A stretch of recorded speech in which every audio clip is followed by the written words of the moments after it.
Seandainya taubat dia ini dibagikan kepada 70 orang ahli Madinah, lawasi'athum, lebih besar lagi taubat dia daripada kalian 70.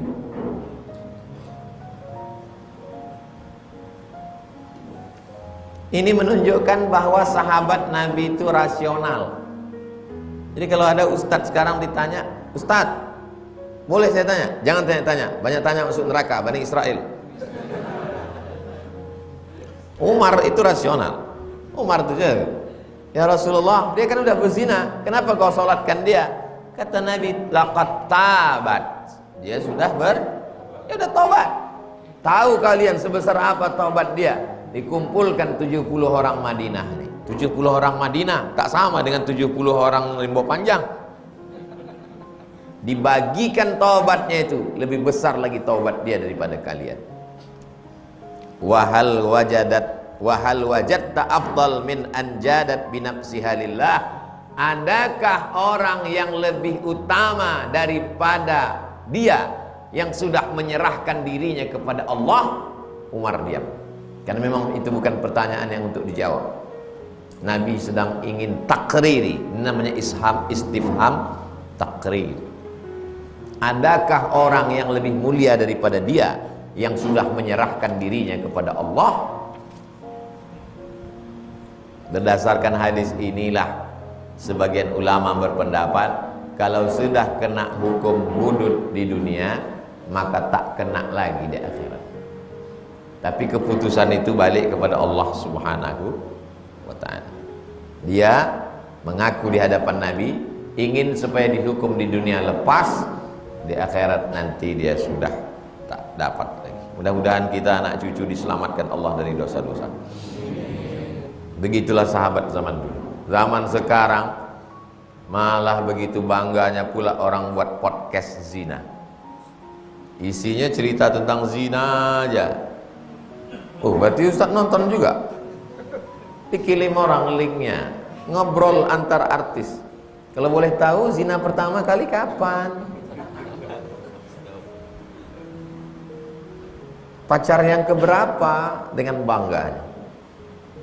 Padahal itu kan bisa di-cut Menkominfo kan, karena tidak layak secara etik. Walaupun tidak Islam, saya yakin saudara-saudara kita yang tidak Islam itu, dia kan punya anak, dia kan punya istri, dia tidak senang anak istrinya berzina walaupun tidak Islam. Secara etik ketimuran, kenapa orang-orang yang buat ini bisa? Tapi kalau sekali aja video Habib Rizik kita masukkan, langsung hilang. Tapi yang begitu bisa merajalela.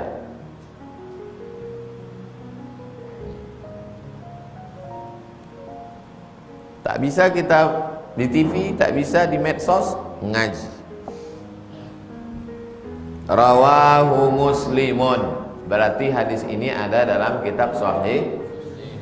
Kalau ada orang berceramah lalu dibilangnya, ada seorang perempuan dari Juhainah mengaku berzina di hadapan Nabi. Nabi memanggil walinya. Kata Nabi, lahirkan dulu anaknya. Setelah anaknya lahir dibawa kemari. Lalu kemudian dia dilempar dengan batu dan meninggal. Nabi menyolatkannya karena dia sudah bertaubat. Seandainya taubatnya itu dibagikan kepada 70 orang Madinah, lebih besar lagi taubatnya. Hadis ini ada dalam Riyadhus Shalihin. Kira-kira cakap dia itu betul tak? Betul, tapi kurang tepat. Karena kalau menyebutkan hadis, sebut di kitab induk. Hadis ini ada dalam Sahih Muslim, disebutkan Imam Nawawi dalam Riyadhus. Itu namanya kitab induk. Itu disebut dengan referensi primer, kitab induk. Yang ini sekunder, kitab kedua. Riyadhus Shalihin, Al-Azkar, Bulughul Maram, dan lain-lain itu. Tapi lumayan lah, kalau ada yang nyebut kebetulan dia lupa entah di kitab apa, tapi dia ingat pengajian. Oh, pengajian tuh kayaknya pernah tuh di Jalan Kamboja. Ya, Riyadhus Shalihin, jadilah. Daripada di mana kau dengar? Di mana gitu. Pokoknya pernah lah. Tak ada yang lebih parah lagi. Tak pernah aku dengar sama sekali. Yang tak jelas mengganjal di pikiran, nanti di akhir majelis kita bahas. Berikutnya hadis nomor 11 kalau buku ini. Kalau di PDF nomor berapa? Wa an ibni Abbasin, dari Ibnu Abbas. Wa Anas bin Malik, dan dari Anas bin Malik. Dua sahabat Nabi meriwayatkan. Satu Abdullah bin Abbas, satu Anas bin Malik radhiyallahu anhuma. Allah meridhai keduanya. Abdullah bin Abbas, Anas bin Malik radhiyallahu anhum. Kan dua orang Pak Ustadz, kok di sini radhiyallahu anhum? Tiga orang sebetulnya di situ. Abdullah, ayahnya Abbas, dengan Anas bin Malik. Karena Abbas juga sahabat Nabi, maka disebut radhiyallahu anhum mereka. Anna Rasulullah sallallahu alaihi wasallam qala, Rasulullah sallallahu alaihi wasallam bersabda, "Lau anna libni Adam wadiyan min zahab." Seandainya manusia, Ustaz kenapa terjemahkan manusia? Di situ kan dijelas Bani Adam. Bani Adam itu maksudnya anak cucu keturunan Adam. Anak cucu keturunan Adam itu manusia. Ada antum nih yang tak keturunan Adam? Kalau ada berarti keturunan monyet. Seandainya manusia itu punya lembah, wadian lembah, ini gunung, namanya Gunung Semeru. Ini gunung lagi, namanya Gunung Merbabu. Merapi Merbabu. Ini Gunung Merapi, ini Gunung Merbabu. Kebetulan kami tinggal di tengahnya. Itulah yang terakhir sama Ustadz Salim kemarin, Ustadz Faizal. Nama pesantrennya pesantren Merapi Merbabu. Ini Merapi, ini Merbabu. Pesantren di tengah. Itu yang di tengah itu namanya wadi, lembah. Seandainya ada manusia punya lembah, kalau ditanya orang lembah, lembah itu apa kata dia? Ini gunung tengah. Seandainya manusia punya lembah min zahab, lembah terbuat dari emas, apakah dia akan mengatakan, Alhamdulillah ya Allah, sudah ada lembah dari emas, cukup lah ini udah. Enggak. Manusia itu tak pernah merasa cukup. Ahabba ayyakuna lahu wadiyani, dia berharap supaya ada lembah satu lagi. Antum sekarang kuliah pakai motor, yang ada di dalam pikiran antum, nanti kalau aku kerja pakai mobil enak. Setelah antum punya mobil, antum bilang Tuhan tidak adil. Kenapa? Kawan antum punya jet, private jet. Setelah antum punya jet, duduk santai di pesawat pribadi, tak perlu antri naik tiket pesawat, antum bilang Tuhan kurang adil. Karena kawan antum punya jet pribadi, istrinya punya juga. Itulah sifat manusia.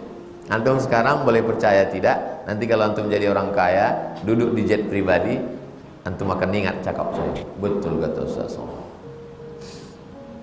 Ahabba ayyakuna lahu wadiyani, dia tetap minta, ya Allah kalau bisa satu lembah lagi lah ya Allah.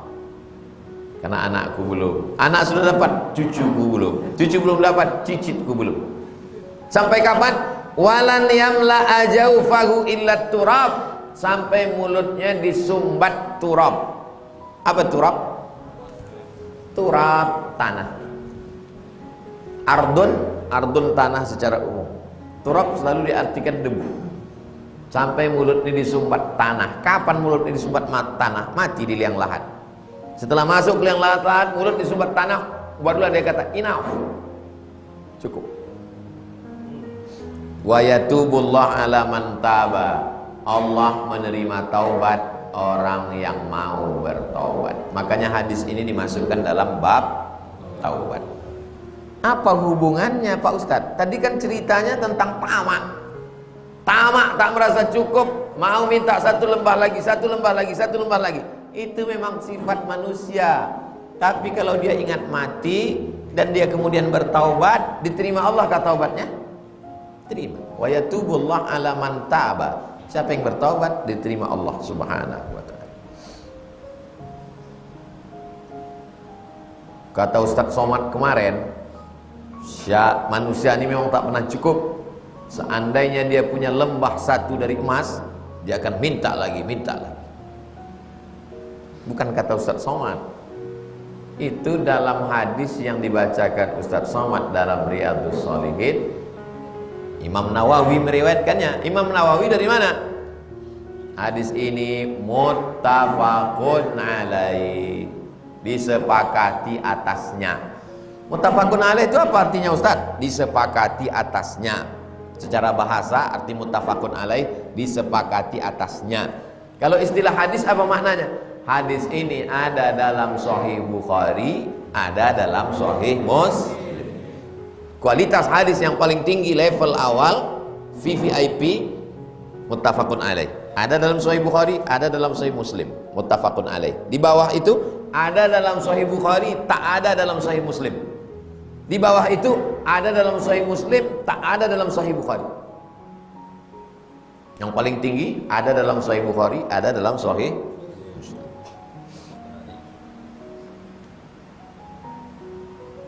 Antum setelah mengaji, antum buat video pendek, vlog.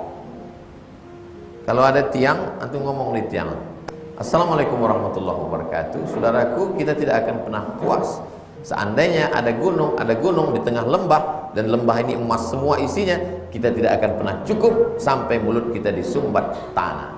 Tapi Allah menerima siapa saja yang bertobat. Ada dalam Sahih Bukhari dan Muslim. Berkah pagi. Assalamualaikum warahmatullahi wabarakatuh. 1 menit. Habis itu ditonton. Oh, peci miring. Nah, luruskan balik, ulang balik. Peminum khamar dengan bangganya buat podcast mabuk. Anda sudah mabuk pagi ini? Pezina dengan bangganya. Orang yang ngaji tidak menyebutkan. Pas ditanya, kau tak buat podcast ngaji? Kau tak buat vlog? Aku takut riya. Kenapa tak mati aja kau sekalian?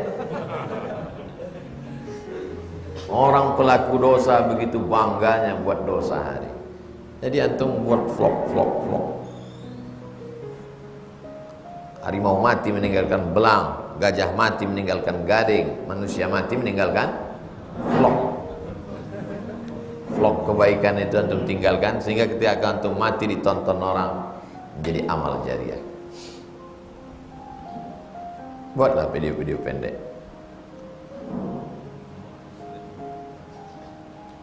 Hadis yang ke-12 dari Abu Hurairah radhiyallahu anhu. Maghrib sekarang jam berapa? 6:05. 6:09. Kita nanti sholat sunat isyraq 6:09. Kalau kertasnya banyak, kita lewatkan sedikit apa? Kertas-kertas pertanyaan tulis. Serahkan nanti. Hadis yang ke-12 garis miring 24. Jadi beda kitab, cara menghitungnya ini 12 ini 24. An Abi Hurairah, dari Abu Hurairah radhiyallahu anhu anna Rasulullah SAW qala, Rasul sabda, yadhakullah subhanahu wa ta'ala. Dhahika yadhaku artinya ketawa. Allah ketawa. Maka hadis ini termasuk hadis mutasyabihat. Jangan antum bayangkan Allah ketawa lalu mulutnya terbuka, giginya nampak. Setiap hadis mutasyabihat ulama terbagi dua. Yang pertama, tafwid, diserahkan pada Allah. Assalamualaikum Ustaz. Waalaikumsalam. Apa arti Allah tertawa? Tak usah bahas-bahas. Wallahu a'lam. Assalamualaikum Ustaz. Waalaikumsalam. Apa arti ayat Allah di atas arsy? Jangan tanya-tanya, serahkan pada Allah. Wallahu a'lam. Assalamualaikum Ustaz. Waalaikumsalam. Apa arti yadullah, tangan Allah? Jangan bahas-bahas, serahkan pada Allah. Wallahu a'lam. Lama-lama tunjuk orang, itu Ustaz apa tuh? Ustaz wallahu a'lam. Ustaz yang begini namanya dia pakai mazhab tafwid. Tafwid artinya serahkan pada Allah. Yang kedua, takwil. Ditakwil. Imam Bukhari mentakwil. Kullu syai'in halikun illa wajhah. Dalam Sahih Bukhari tengok. Semua yang di atas dunia ini binasa kecuali wajahnya. Imam Bukhari mentakwil. Kata Imam Bukhari, makna wajahnya di situ adalah kecuali kekuasaannya. Wajah ditakwilkan jadi kuasa. Nah, ketawa itu takwilnya apa? Ketawa itu artinya Allah ridho, Allah senang. Tadi waktu kubawakan berita bahwa anak UIN sudah buat pengajian sesuai dengan saran Ustadz, ada Jalalain, ada Jala'ul Afham, Aqidatul Awam, ada Ihya Ulumuddin, Mau'izatul Mu'minin bin Ihya Ulumuddin. Ku tengok Ustadz ketawa. Sesungguhnya yang mau dia sampaikan, Ustadz senang. Begitu juga makna hadis ini, Allah senang. Yang nanti artikan Allah tertawa. Allah senang. Ila rajulaini, melihat ada dua orang laki-laki. Yaqtulu ahaduhumal akhar. Si A membunuh si B, si B membunuh si A. Yadkhulanil jannah. Dia masuk ke dalam surga. Yuqatilu hadza fi sabilillah fayuqtal. Yang ini berjuang, berperang di jalan Allah, lalu kemudian dia terbunuh, mati. Summa yatubullah alal qatil, dan yang membunuh itu bertaubat, taubatnya diterima Allah. Fayuslim, lalu dia masuk Islam. Fayus tashhad, dan dia juga mati syahid. Dua orang laki-laki yang dibunuh mati syahid, yang membunuh bertaubat, lalu kemudian masuk Islam, dan kemudian dia ikut perang jihad, dan kemudian dia juga mati syahid. Maka Allah senang melihat kedua orang ini. Intinya jangan putus asa walaupun sudah membunuh. Muttafaqun alaih. Allah, hadis ini ada dalam Sahih Bukhari, ada dalam Sahih Muslim. Habis bab yang kedua. Sekarang masuk bab yang ketiga, babus sabri, bab sabar. sabar itu nama tanaman. Tanaman sabar. Nama sabar itu nama tanaman. Nabatatus sabar.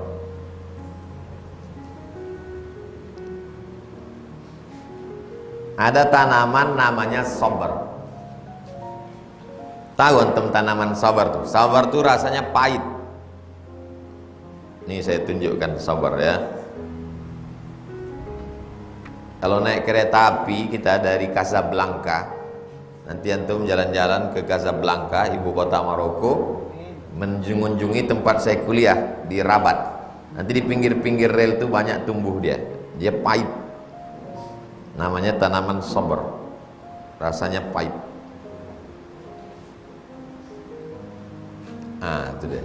Tulis di nabatatus sabar. Apa nih? Hah? Kaktus. Jangankan untuk mencicipi airnya, antum ambil kaktus tuh. Nanti pulang dari sini ambil kaktus, antum peras, masukkan airnya, kasih orang minum. Itu diminum kok pahit kali. Itulah sabar. Antum buat vlog. Hai guys, pagi ini kita akan menikmati air sabar. Ambil dulu kaktus. Inilah arti sabar.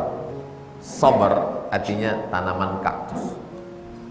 Kenapa sabar itu disebut sabar? Karena pahit. Sabar itu pahit. Kalau manis Pak Ustadz, sirup. Belum lagi dikupas, baru mau memetiknya aja udah mesti sabar. Kenapa? Kena duri. Memandangnya aja mesti sabar. Beda sama memandang bunga mawar melati. Tanya orang apa itu sabar? Sabar adalah kaktus. Qala Allah Ta'ala, Allah berfirman, ya ayyuhalladzina amanu, hai orang-orang yang percaya, orang yang beriman, isbiru, sabarlah, wasabiru, sabarkan orang lain, warabitu, bersiap-siaplah menghadapi musuh di perbatasan. Ini Makkah, ini Madinah. Orang beriman yang di Madinah sama Nabi disuruh Allah bersabar. Ya ayyuhalladzina amanu, orang beriman, isbiru, bersabarlah kalian, wasabiru, sabarkan saudara kalian yang masih di Makkah. Itu maknanya sabiru. Dia di Makkah, belum ikut hijrah, tapi hatinya sebetulnya sudah Islam. Maka beri mereka kesabaran. Warabitu, bersiap-siaplah di perbatasan. Jadi kita hidupnya juga gitu. Kawan antum sudah hijrah. Ya ayyuhalladzina amanus biru, hai yang sudah hijrah, sabarlah. Wasabiru, ada yang satu lagi mau hijrah tapi masih ragu-ragu, sabarkan dia. Sabarkan dulu dirimu, baru bisa menyabarkan orang lain. Setelah itu warabitu, bersiap-siaplah. Kita sekarang kan tidak perang Pak Ustadz. Siapa yang bilang kita sekarang tak perang? Perang kita sekarang brain wash. Wash, cuci. Brain, otak. Brain wash, cuci otak. Perang kita sekarang perang lebih mengerikan dari Belanda lagi. Kalau Belanda dulu nampak berdarah-darah, sekarang tak berdarah. Mukanya tak berdarah, tapi otaknya berdarah. Babak belur. Itu tadi ayatnya surat Ali Imran ayat 200. Sekarang berikutnya, wala nabluwannakum bi syai'im minal khauf, kami pasti akan menguji kamu. Minal khauf, takut. Yang sekolah takut tak naik kelas, takut tak lulus. Yang udah kuliah takut tak dapat judul skripsi. Yang udah dapat judul takut tak lulus sidang. Yang udah sidang takut tak kerja. Yang udah kerja takut tak cukup untuk modal berbini. Yang udah berbini takut tak punya anak. Yang udah punya anak takut tak dapat anak perempuan. Yang anak perempuan takut tak dapat anak laki-laki. Manusia ini terus dalam keadaan takut. Wal ju', lapar. Kita ini sekarang sedang lapar semua karena belum sarapan. Kenapa orang korupsi? Takut lapar. Masa gara-gara takut lapar orang korupsi? Ya, yang dipikirkannya 70 keturunan ke bawah. Takut anak cucu cicit tak makan, korupsi, makan haram. Wa naqsim minal amwal, kekurangan harta, bangkrut, miskin, susah, melarat. Wal anfus, mati. Was samarat, paceklik, kekurangan buah-buahan, kering kerontang, hujan tak turun. Wa basyiris sabirin, berikanlah kabar gembira pada orang yang sabar. Itu ayat Al-Baqarah 155. Ayat surat ketiga. Innama yuwaffas sabiruna ajrahum bighairi hisab. Allah memberikan balasan full, penuh kepada orang yang sabar. Hidup ini dua. Kalau sesuai yang antum inginkan dengan yang dikasih Allah, syukur. Kalau tak sesuai yang antum inginkan yang dengan diberikan Allah, sabar. Misalnya saya inginnya teh manis, tiba-tiba yang datang air putih, berarti saya sabar. Ngasih contoh itu tak usah jauh-jauh. Misalnya nanti antum berceramah, jangan ngasih contoh. Allah tuh kalau ngasih contoh yang dekat-dekat. Afala yanzuruna ilal ibili kaifa khuliqat. Tengoklah onta bagaimana diciptakan. Wa ilas sama'i kaifa rufi'at. Bagaimana langit dinaikkan. Jadi ngasih contoh tak usah jauh-jauh. Ustaz kasih saya contoh dengan keinginan kita sesuai dengan keinginan Allah. Wah, dicontoh yang jauh-jauh. Dekat-dekat aja dulu.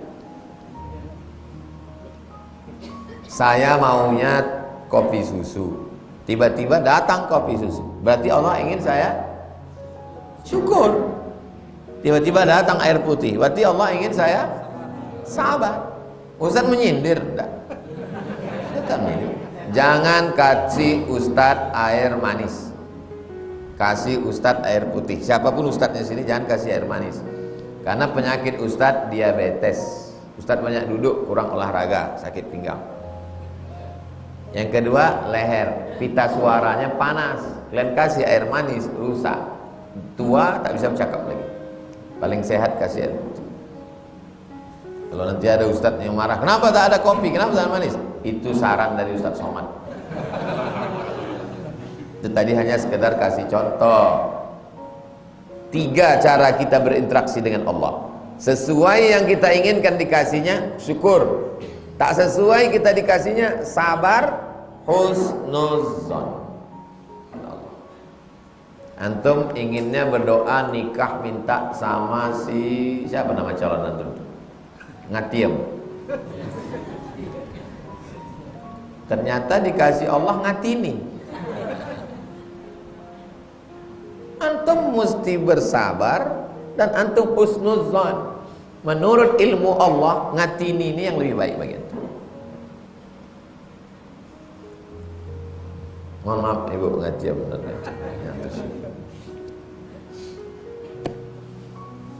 Itu tadi surat Az-Zumar ayat 10. Berikutnya yang kelima, berikutnya ayat surat Asy-Syura ayat 43. Walaman sabara wa ghafara, siapa yang sabar dan mau memaafkan, inna dzalika lamin azmil umur, itulah perkara yang paling kuat.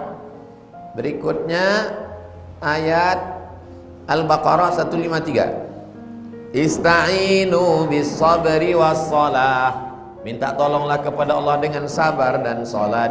Innallaha ma'as, Allah bersama orang yang sabar. Ayat terakhir surat Muhammad ayat 31. Walanabluwannakum, kami pasti menguji kamu. Untuk apa Allah nguji kita Pak Ustaz? Hatta na'lamal mujahidin minkum wassabirin, sampai nampak mana yang mujahid, mana yang sabar. Allah tuh tahu tak kita ini sabar atau tak sabar? Kalau antum bilang Allah tak tahu, berarti Allah jahil, rusak akidah. Kalau Allah tahu, kenapa kita diujinya? Tapi dia tahu. Dia mau ngasih tahu kita. Bukan kan Allah tak tahu. Ketika kita diujinya, kita tak lulus, tahulah kita bahwa kita tak layak masuk surga. Seolah-olah Allah ingin mengatakan, kau dah tahu kan bahwa kau tak cocok di sini kan? Kau cocoknya di neraka jahanam kan? Kata Allah Ta'ala. Bukan Allah tak tahu. Wal ayat fil amri bis sabri. Ayat-ayat perintah tentang sabar, wa bayani fadlihi, penjelasan tentang keutamaan sabar, kasiratun. Apa itu kasiratun? Banyak, wakeh tenan. Ma'rufatun, semua orang tahu. Jadi metode Imam Nawawi menulis kitab ini, pertama bab, kedua ayat, ketiga hadis. Bab, ayat, hadis. Sekarang kita masuk bab yang ketiga, namanya bab sabar. Ayat-ayatnya sudah, hadisnya insya Allah Rabu depan di Masjid Muwahhidul Ummah, Rabu depan.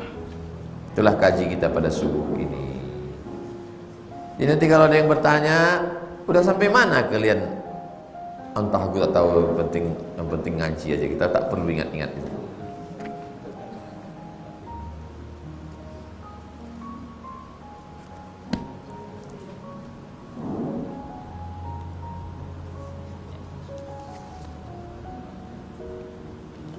Mengenai perbedaan qiraat, apakah dapat mempengaruhi penafsiran, penetapan suatu hukum?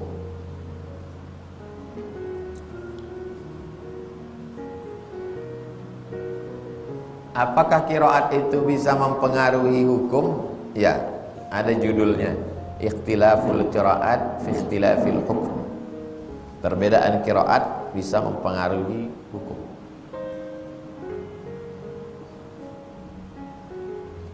Ikhtilaful qiraat, ikhtilaful hukum.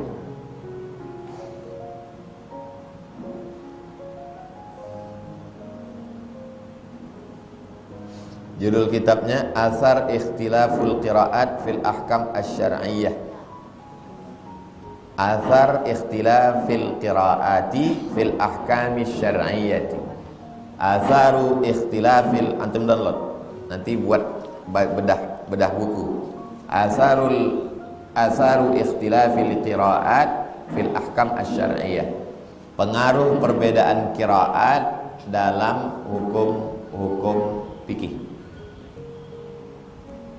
Bahwa perbedaan qiraat itu berpengaruh pada hukum. Misalnya contoh ta'amu miskin, berarti makanannya satu miskin. Ta'amu masakin, makanannya mesti dibagi-bagikan kepada banyak fakir miskin.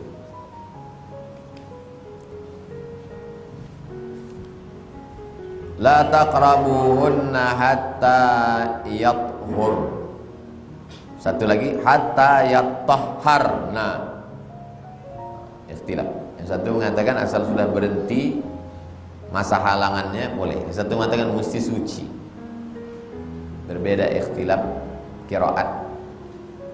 Qiraat yang kita baca ini Indonesia, Malaysia, Brunei, umumnya kita ini Makkah, Madinah, Mesir, Yaman, itu namanya qiraat hafs. Qiraat apa namanya? Hafs. Ha, fa, shad. Tapi kalau Maroko, Mauritania, Aljazair, itu qiraatnya warsh. Nama qiraatnya warsh. Ciri qiraat warsh bedanya, Fatihah mimnya pendek. Ar-Rahmanir Rahim, Maliki Yaumiddin. Qiraat warsh. Shadnya tebal. Alladzina yu'minu, hamzahnya hilang. Alladzi, kalau kita hafs, alladzina yu'minuna. Kalau dia alladzina yu'minuna bil ghaibi wa yuqimuna as-shalah. Kalau qiraat hafs, wa yuqimuna as-shalah. Yang baru baca Iqra tak usah pikirkan itu. Nanti tak semangat baca Iqra-nya. Tapi antum yang sudah hafal hafz, bagus belajar qiraat Warsh. Tapi jangan untuk membingung-bingungkan jamaah. Banyak orang belajar mazhab biar supaya nampak keren. Sholat pun gitu juga. Di sholat di masjid, Ar-Rahmanir Rahim, Maliki Yaumiddin. Tak boleh, menimbulkan fitnah. Seumur-umur tak pernah saya baca qiraat Warsh kalau jadi imam. Padahal 2 tahun saya belajar di Maroko. Guru-guru kami pakai qiraat Warsh. Tak pernah saya buat. Kenapa? Takut jadi fitnah.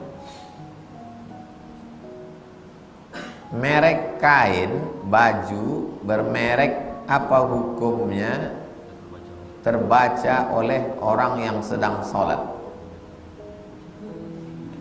Baca sahabat UAS belakang atau biker subuhan, tengoknya. Selama tak keluar, asal keluar dari mulut ni batal sholat. Bikers batal.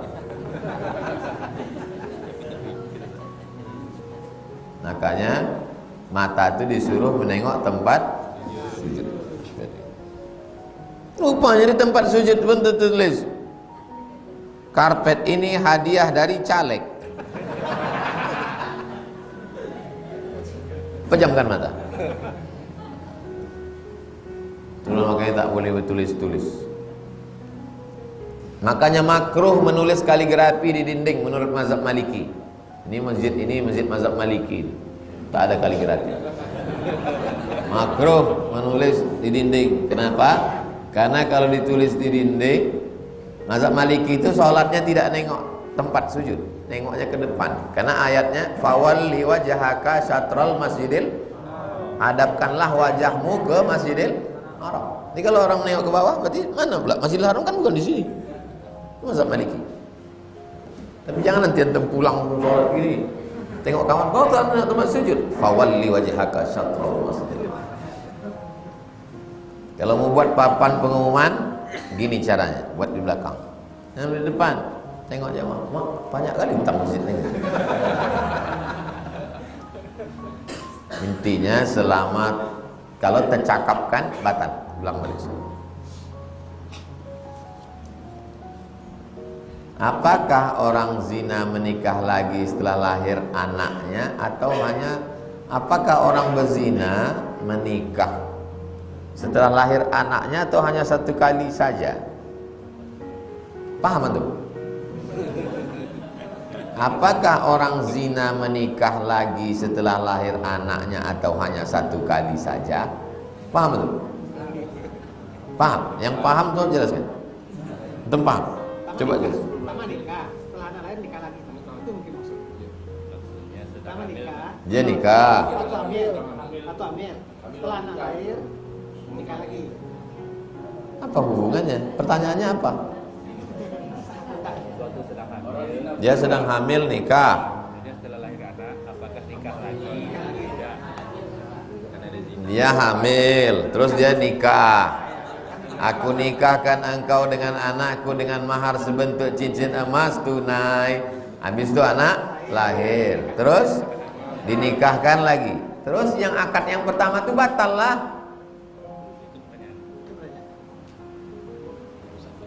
Batal lah akad yang pertama tadi. Untuk apa kau akad lagi? Kalau ada orang hamil, nikah dia, nikahnya menurut mazhab Syafi'i sah. Itulah kenapa Pak Kua tak pernah nanya di Indonesia ini. Pernah Pak Kua nanya, kau tengok buncit perut kau ni, hamil kau? Tak pernah Pak Kua nanya. Kenapa? Karena kompilasi hukum Islam Indonesia pakai mazhab Syafi'i. Dalam mazhab Syafi'i perempuan hamil nikahnya sah. Tapi kalau anaknya lahir 4, yang pertama, anak itu tidak boleh pakai bin bapaknya. Tak boleh pakai bin. Kenapa? Karena dia mencoblos sebelum hari H. Kertasnya tak diakui. Yang kedua, kalau anak ini laki-laki, anak ini laki-laki, habis itu nanti lahir adiknya perempuan, anak ini tak bisa jadi wali bagi adiknya. Karena dia bukan saudara seayah, tapi saudara seibu. 3, lahir anak ini perempuan. si bapak nih tak bisa mewalikannya. Bapak ini tak bisa mewalikannya karena itu bukan anak dia.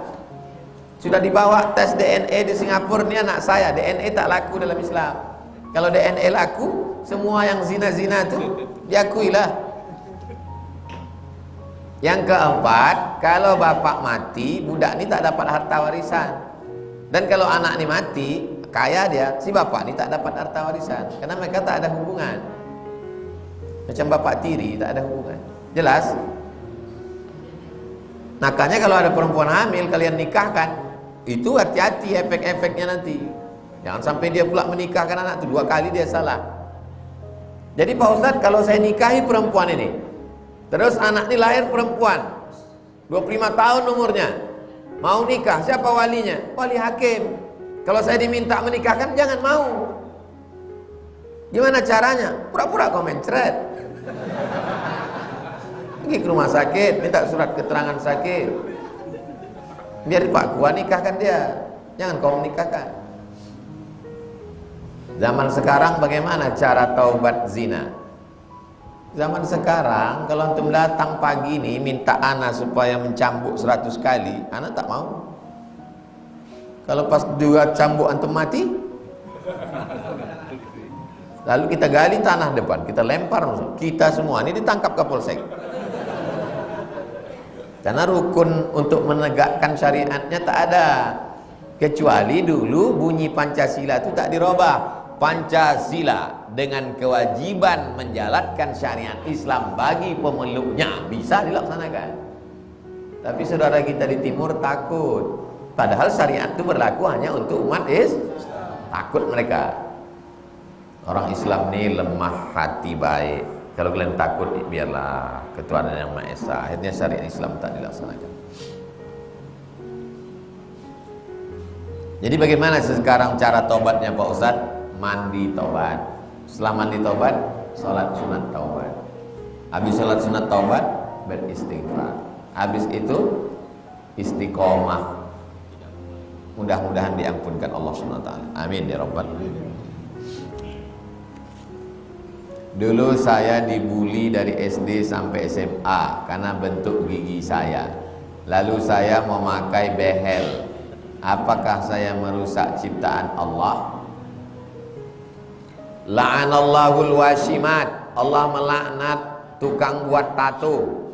Wal mutashimat, minta buatkan tato. Wal mutanammisat, mengotak-atik gigi. Wal mutanammisat, apa namanya? Alis. Alis. Yang ini bulu mata, yang ini alis. Mencukur alis, memotong alis. Wal mutafallijat, gigi, menjarang, mengerafatkan gigi, memotong gigi. Ujungnya tengok, baca hadis yang dipotong. Lil wal mughayyirat, merubah ciptaan Allah lil husni, untuk cantik-cantik.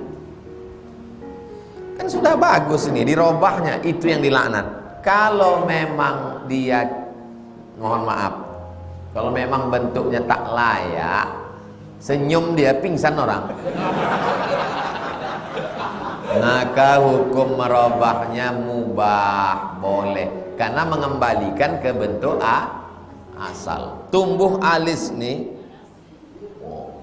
saya selalu juga ditanya orang, kenapa alis Ustadz tebal? Tak pernah saya kasih kemiri apa tak pernah.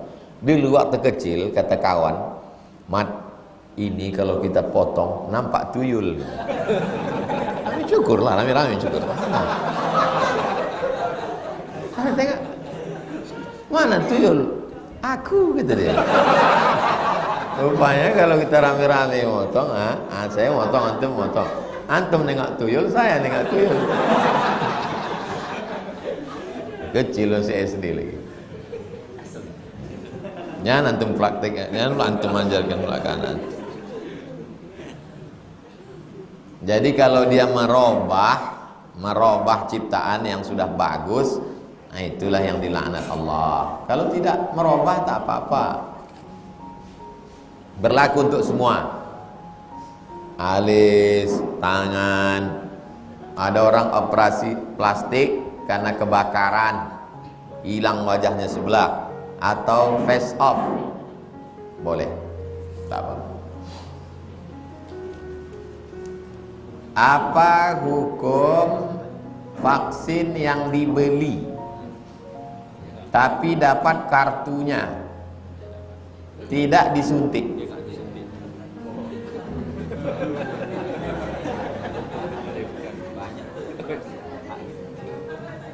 Ini terkait dengan hukum negara. Ini hubungannya dengan hukum negara. Sama macam orang pergi ke Makkah pakai visa palsu. Itu hubung kaitnya dengan negara. Karena secara hukum Islam, ke Makkah itu niat, tawaf, sa'i, tahallul, tertib. Asal cukup itu umrohnya sah. Kalau haji tambah satu lagi wukuf di Arafah. Niat, tawaf, sa'i, tahallul, tertib. Itu rukun umroh. Kalau hajinya tambah. Lalu pas mau berangkat, antum takut bersuntik, antum dapat. Itu apakah haji saya sah? Hajinya sah, umrohnya sah. Ini terkait dengan hukum negara. Paham? Jelas? Saya tidak mengatakan tidak apa-apa. Nanti antum tangkap polisi.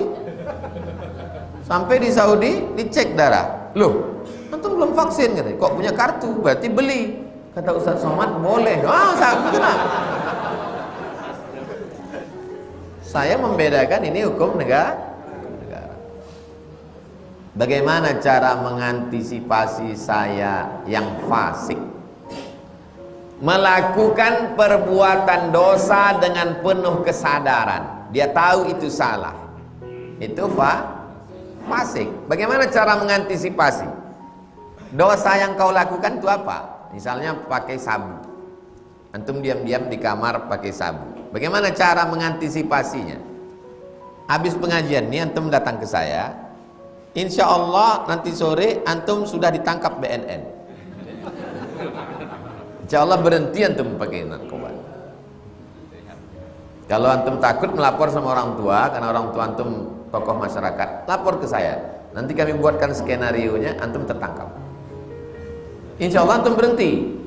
Apa dosanya sebutkan? Bisa berhenti. Saya nih Pak Ustadz melakukan perbuatan maksiat, saya berzina. Antum bebini. Tak ada obatnya lain kecuali bebini. Saya homo Pak Ustadz. Nanti saya suruh kawan-kawan tentara melatih antum. Hilang bencong antum.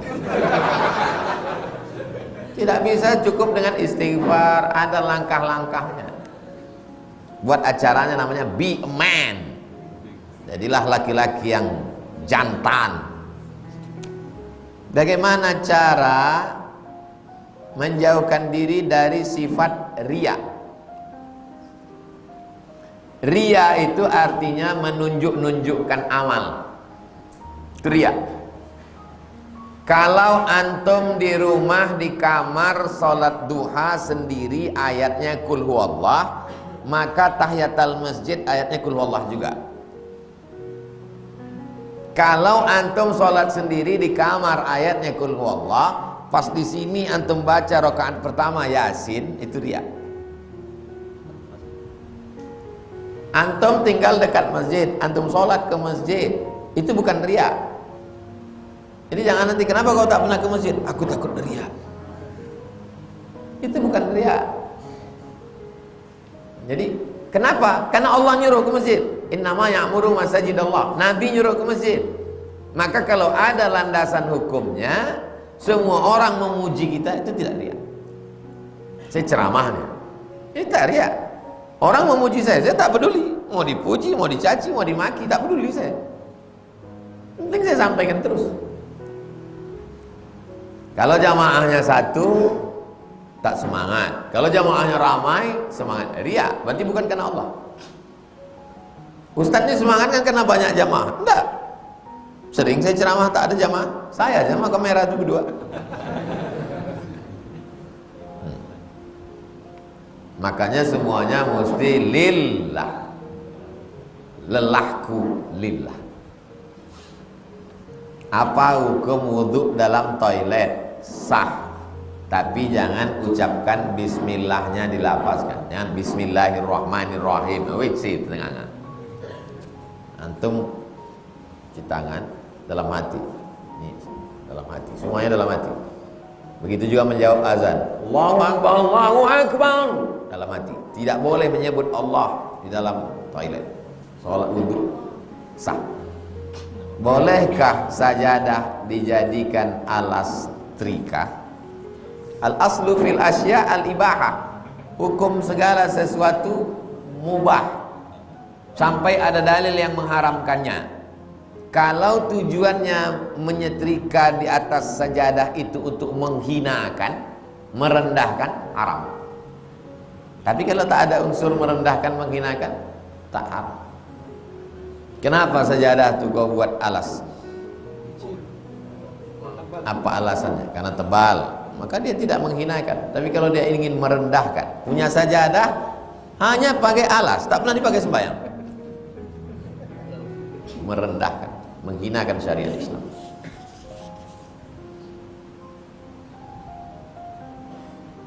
Mahasiswa UIN jurusan PAI, Pendidikan Agama Islam. Anak PAI bagus membaca kitab supaya nanti kalau dia jadi guru bergizi. Yang dia ajarkan ke murid itu bergizi, yakin dia. Antum ikuti aja kajian Ustaz Mawardi Muhammad Saleh, ikut kajian Ustaz Saidul Amin, ikut, datangi pengajian-pengajian. Supaya nanti antum pas jadi guru antum bagus. Jangan cukupkan hanya di kampus. Kami dulu tidak hanya di Azhar, datang pengajian-pengajian. Ontang panting kalau udah bulan Agustus itu syekh-syekh itu berdatangan. Agustus libur, syekh-syekh yang di luar dari Kairo datang. Syekh Yusuf Qardawi kabarnya datang. Oh, ontang panting lah kami mengejar naik bis.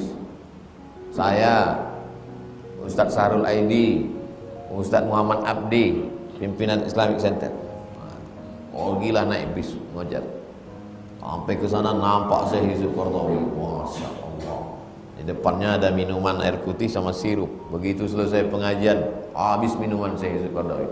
Yang minumnya orang Indonesia semua. Rendah hati beliau. Selesai acara itu ngobrol. Baik. Syekh Ali Jum'ah ngaji. Nanti ada Syekh Said Sabiq yang nulis fikih sunnah di Masjid Al-Hadjul Islami. Baru lagi saya baru sampai Kairo. Tanya sama abang, paham kok? Enggak. Udah tua betul dia waktu itu. Ngomongnya udah enggak jelas dan bahasanya bahasa pasaran, bahasa Amiyah. Said Sabiq yang nulis fikih sunnah. Sebagai mahasiswa yang muda, apakah berpahala jika menghilangkan perasaan pada akhwat demi menjaga kekhusyuan ibadah kepada Allah?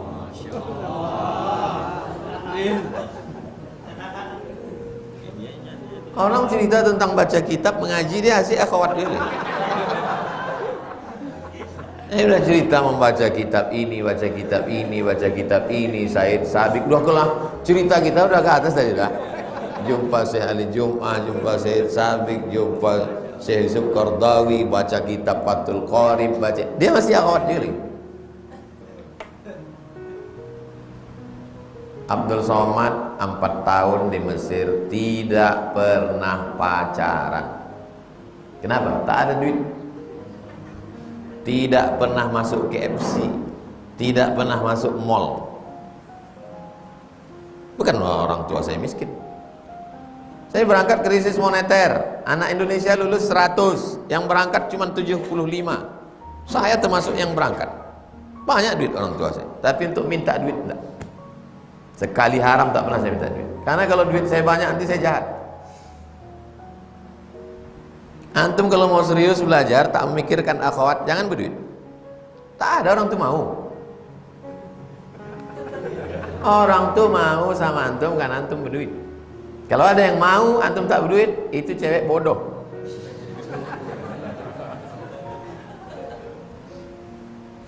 Antum bisa malam minggu jalan-jalan, pergi ke mall, karena antum pakai motor. Ada kawan saya Pak Ustadz, dia tak punya motor, motor cewek itu pakai, cewek itu bongak.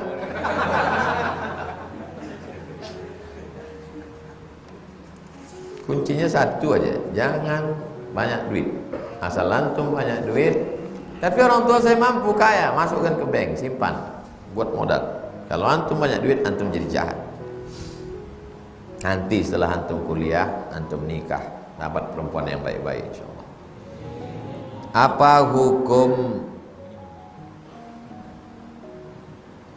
Apakah hukum rajam dan hukum lainnya dalam Islam tidak terlalu kejam Pak Ustadz? Antum tahu euthanasia? Tulis di Google.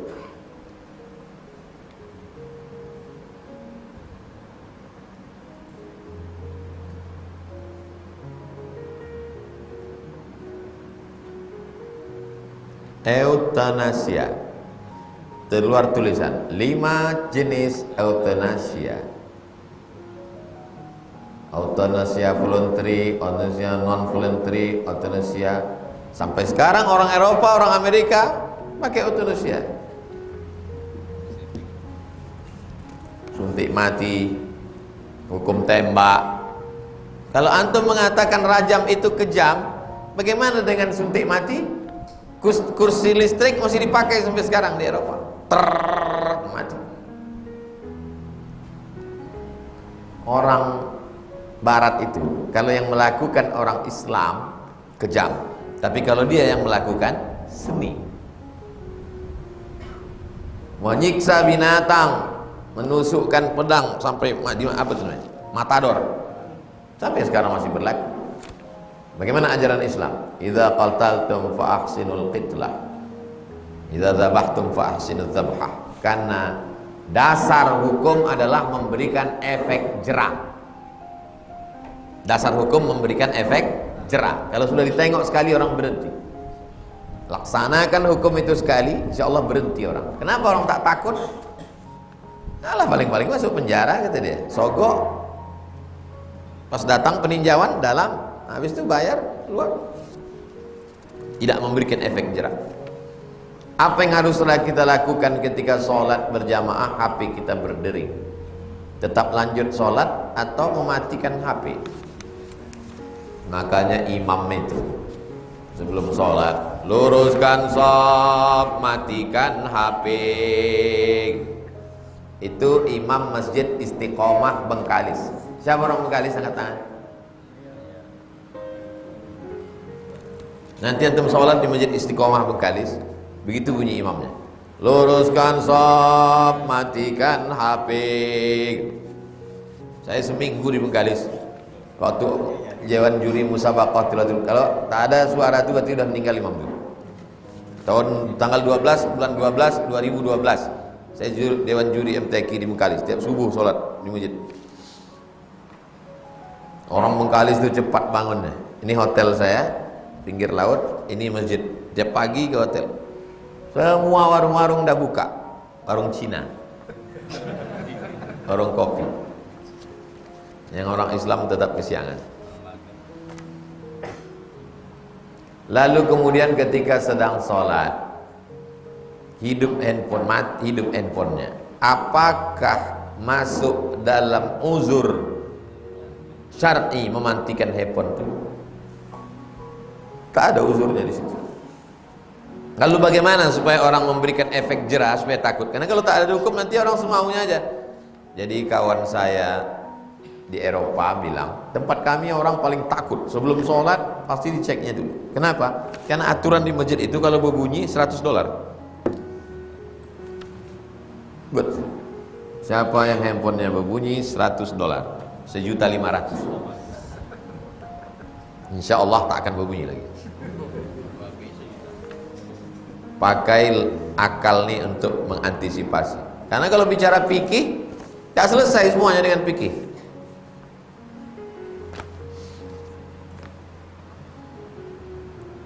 Mertua saya tarekat bukan Satariyah, Syattariyah. Shin ta, alif, ra, ya, ta marbuthah. Shattariyah. Nama tokohnya dari India, Syekh Abdullah Shattari. Ulama Indonesia yang paling besar membawa tarekat Syattariyah ini namanya Syekh Abdul Rauf As-Singkili. Singkili, singkil. Datanglah muridnya namanya Pono. Syekh Abdul Rauf As-Singkili dapat firasat bahwa akan ada seorang murid, mohon maaf, pincang kakinya salah satu, penampilannya biasa saja, jatuh tepak sirih. Syekh Abdul Rauf As-Singkili ini makan sirih, jatuh tepak sirihnya ke dalam lubang WC. Murid-murid yang lain lari, datang Pono nih, masuk dia ke dalam, diambilnya tepak sirih itu, cucinya bersih. Syekh, kata Syekh Abdul Rauf, nanti kalau kau bercakap seolah-olah orang melihat aku, pengikutmu nanti paling ramai di Sumatera. Terbukti cakap Syekh Abdul Rauf. Inilah yang paling murid. Nama muridnya itu tadi berubah jadi Syekh Burhanuddin. Ulakkan, bukan Burhanuddin Kuntu. Karena Burhanuddin Kuntu jauh lebih tua daripada Syekh Burhanuddin Ulakkan. Syekh Burhanuddin Kuntu abad ke-12, Syekh Burhanuddin Ulakkan abad ke-17. Beda antara keduanya 500 tahun. Bukan tokoh yang sama. Yang satu membawa tarekat Syattariyah ini ke Pariaman, itulah dia Syekh Burhanuddin. Datang satu lagi belajar kepada Syekh Abdul Rauf As-Singkili, namanya Syekh Muhyiddin. Balik ke Jawa Barat, itulah dia Syekh Muhyiddin Pamijahan. Yang satu lagi datang dari wilayah timur Indonesia, namanya Syekh Yusuf Al-Makassari, orang Makassar. Habis itu dia pun pulang ke Makassar, melawan Belanda, pergi ke Banten, diasingkan Belanda, dibuang ke Ceylon, Sri Lanka, berdakwah juga di Ceylon, terakhir ke Afrika Selatan. Di Afrika Selatan pun berdakwah juga, tak ada matinya sampai meninggal dunia. Nelson Mandela mengangkatnya jadi pahlawan di Afrika Selatan. Orang tarekat itu tidak pernah mati, karena dia sudah mati duluan. Mutu qabla an tamutu, mati sebelum mati. Dimandikan, mandi jenazah, digulung pakai kain kapan, dibisikkan ke telinganya, la ilaha illallah. Dia sudah mati. Makanya kalau ada orang ngasih tahu saya, Ustaz hati-hati Ustaz, nanti Ustaz mati. Kami ini sudah mati dulu. Ustaz kau bawa mobil jangan sendirian, nanti Ustaz dibunuh orang. Kami sudah mati dulu. Kalau mati itu berarti mati kami yang kedua. Saya keluarga tarekat Naqsabandiyah. Naqsabandiyah dari Syekh Bahauddin An-Naqsyabandi, ulama terbesarnya terakhir sebelum Saudi Arabia diambil King Saud, namanya Syekh Sulaiman Zuhdi. Syekh Sulaiman Zuhdi punya murid namanya Syekh Ismail, pulang ke sorga Surau Gadiam, namanya Syekh Ismail Al-Khalidi An-Naqsyabandi. Satu lagi murid Syekh Sulaiman Zuhdi namanya Syekh Ibrahim. Syekh Ibrahim pulang ke Pasir Pangarayan, Ibrahim Al-Khalidi An-Naqsyabandi. Syekh Ibrahim khusus untuk orang Melayu, Syekh Ismail khusus untuk orang Mandailing. Karena Rokan Hulu dua, Melayu dan Mandailing. Yang satu lagi dari rantau Binuang Sakti. Ada seorang sultan di Langkat. Tahu Langkat? Sumatera Utara, namanya Sultan Musa. Sultan Musa meminta tuan ini, maka pergilah dia ke Langkat, dikasih satu tanah, satu kampung. Tuan, tinggallah di sini. Apalah nama yang cocok untuk kampung ini tuan? Dipejamkan tuan Syekh itu matanya. Nampaknya pintu Masjidil Haram. Nama pintu itu Babus Salam. Maka kata dia, ku kasih nama kampung nih Babus Salam. Karena orang Melayu susah menyebut Salam, Besilam. Namanya Syekh Abdul Wahab Rokan. Sekarang cicitnya yang ke-13 dari Syekh Abdul Wahab Rokan ke yang ke-13, namanya Syekh Dr. Zikmal Fuad. Pernah datang ke rumah saya sebelum beliau ke Rokan Hulu singgah. Dia guru saya dulu waktu di pesantren Darul Arafah Medan. Bisakah amalan keduanya dilakukan? Tidak bisa memakai dua tarekat kecuali mursyid. Kalau murid dia taat satu, kecuali antum mursyid. Kalau mursyid bisa dia 100 tarekat. Tapi kalau kita yang level murid nih, pilihlah salah satu. Kok bisa antum dapat 2 tarekat? Nah itu juga aneh. Kok bisa dapat 2? Kecuali antum dikasih. Saya pergi ke Sudan, datang syekh saya, dipakaikannya saya khirqah, dikasihnya saya tisbih, diijazahkannya. Ku ijazahkan kepada engkau tarekat Sammaniyah dari ayahku, dari datukku, dari moyangku, Syekh Ahmad Thayyib, dari gurunya Syekh Muhammad Abdul Karim Samman. Tak mungkin saya bilang, aku tak mau terima Syekh. Itu namanya ijazah. Ini mah ijazah. Tapi kalau mengamalkan satu, Samman, Syattariyah atau Naqsyabandiyah. Bedanya Ustaz, Naqsyabandiyah itu sir. Zikirnya sir, tak berbunyi. Kalau Qadiriyah kuat, la ilaha illallah. Kalau Syattariyah jalan-jalan zikirnya. Ada jalan zikir itu di dalam. Tarik dari sini la, naik kemari ilaha, hukumannya il. Allahnya kata jantung, illallah. Kemana kami belajar itu? Ke Silam. Jauh kali Pak Ustaz, naik mobil 12 jam ke Kabun. Tahu Kabun?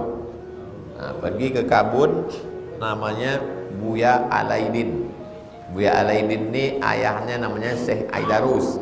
Syekh Aidarus ini nama ayahnya Syekh Abdul Ghani Al-Kampari, ulama besar, mursyid tarekat Naqsyabandiyah. Bersuluk antum di sana 10 hari 10 malam, menanamkan Allah Allah Allah Allah Allah Allah Allah Allah Allah Allah Allah Allah Allah Allah Allah Allah 10 hari 10 malam. Yang paling lama tak terbatas, yang normal 40 hari, yang paling minim 10 hari. Matikan handphone supaya antum merasakan manisnya zikir. Khalwah namanya, khalwah, bersunyi-sunyi dengan Allah SWT. Antum mahasiswa sangat bisa. Selesai atau libur semester, pergi situ 10 hari. Saya mau bersuluk Tuhan, salam dari Ustaz Somad, Buya, Ustaz Somad nyuruh saya kemari, saya mau talqin zikir, bersuluk 10 hari. Apalah kerja selama 10 hari? Zikir aja. Salat wajib, zikir, zikir, zikir, zikir. Apa makna hadis bahwa Islam itu muncul dalam keadaan asing dan akan kembali dalam keadaan asing? Maka beruntunglah orang-orang yang asing. Bada'al Islamu gharibun, fasawfa yakunu ghariban, fatuba lil ghuraba. Awalnya dulu aneh, lalu kemudian di akhir zaman dia akan aneh. Maka berbahagialah orang yang aneh. Sekarang kalau ada anak muda yang tidak pacaran, aneh.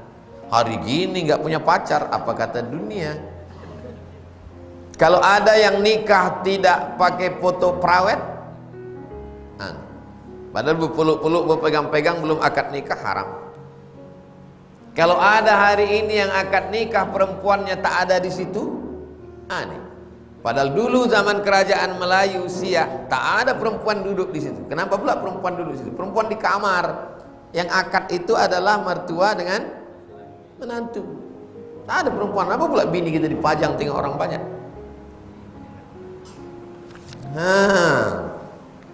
Itu tradisi dari mana? Itu tradisi artis itu, sunnah artisiyah.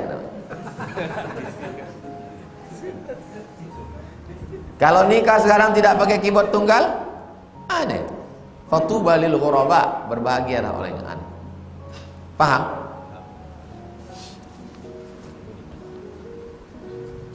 Dari mana datang tradisi-tradisi ini? Oh ayah, engkau yang sudah bersusah payah membesarkan kami. Bukan dia bercakap, orang bercakap. Macam dengar di luar radio. Dari mana datang tradisi? Bagaimana cara menjelaskan kepada seseorang bahwa hukum qisas dan balas dendam itu hal yang berbeda? Balas dendam, antum datang bawa parang panjang, antum cincang dia, itu sedap. Hukum kisos yang menetapkan itu hakim. Hakim mendapat kuasa dari Allah. Hakim yang memutuskan. Kan balas dendam. Kalau balas dendam, bawa golok, bawa tombak atau pancung dia, itu baru balas dendam. Di mana kami bisa dapat kajian tauhid, Ustadz? Tauhid yang seperti apa, Ustadz? Saya pernah ilmu tauhid, ilmu tertinggi. Nama kitabnya Jala'ul Afham min Aqidatil Awam. Di mana baca kitab tuh? Minta ke Ustadz. Begitu banyak Ustadz. Siapa Ustadz yang mengajarkan akidah? Minta dia. Tolong bacakan Aqidatul Awam. Minta ke Ustadz. Jangan saya juga lagi. Saya udah kasih di 4 hari. Rabu. Nanti kalau saya udah tua, tak setelap lagi pergi-pergi, udah menggeletar naik pesawat. Tiap hari saya baca kitab. Tapi saya tua, kalian udah mati pula.